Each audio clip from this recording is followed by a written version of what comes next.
দেখো, তোমার কি মনে হয় দুনিয়ার সব মেয়েরাই 3-4 বছর ডেট করার পর তারপর তার বয়ফ্রেন্ডকে এসে বলে যে জানো, বাসার থেকে না পাত্রপক্ষ দেখতে আসছে, বিয়ে ঠিক করেছে আমার জন্য, অথবা জোর করে বাসার থেকে আমাকে বিয়ে দিয়ে দিচ্ছে, তাই না? হ্যাঁ।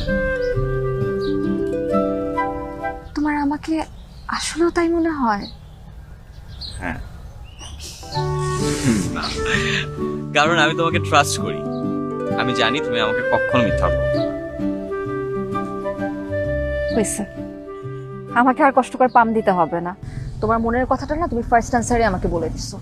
যে তোমার কোনো আইডিয়া আছে যে আমি কত কত তালবাহানা করে এই বিয়েটা আমি ঠেকায় রাখছি?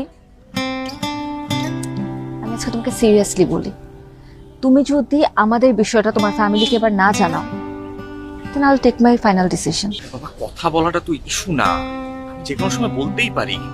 আর এটাও আমি জানি যে আমি যদি বাবাকে কোনো কথা বলি, বাবা সেটা কোনোদিনই ফেলে দিবে না। কিন্তু প্রবলেমটা হচ্ছে ভাইয়া ভাইয়া এখনো বিয়ে করে নাই। ভাইয়া বিয়ে করার আগে আমি কিভাবে বিয়ের কথা বলি বলো? ব্যাস, তাহলে তো হয়েই গেল।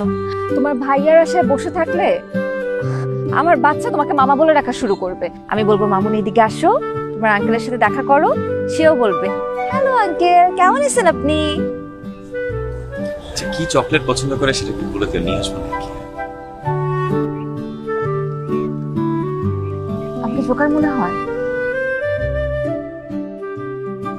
সিরিয়াস কেন হও না? আচ্ছা, মেয়ে হবে না ছেলে হবে সেটা তুমি বুঝ। Sorry sorry sorry sorry.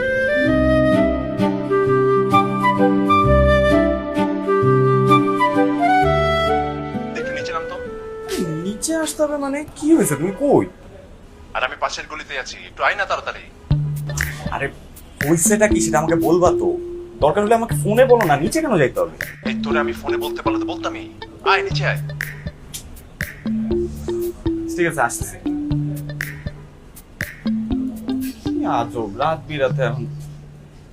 ধ্যাৎ তেরি।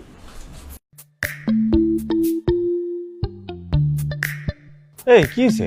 তুমি বাসার কাছাকাছি আইসা ফোন দিয়ে বলতেছো নিচে নামতে, কি বাসা হারাই ফেলছো? আরে বাসা হারাবো কেন, ইম্পর্টেন্ট কথা আছে, দাঁড়া। কি?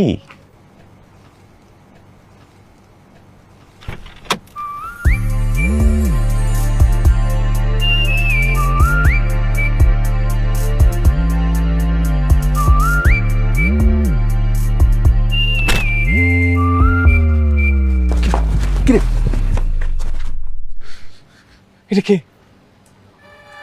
ও ছি ছি ছি ছি ছি ছি ছি ছি ছি ভাইয়া ছি।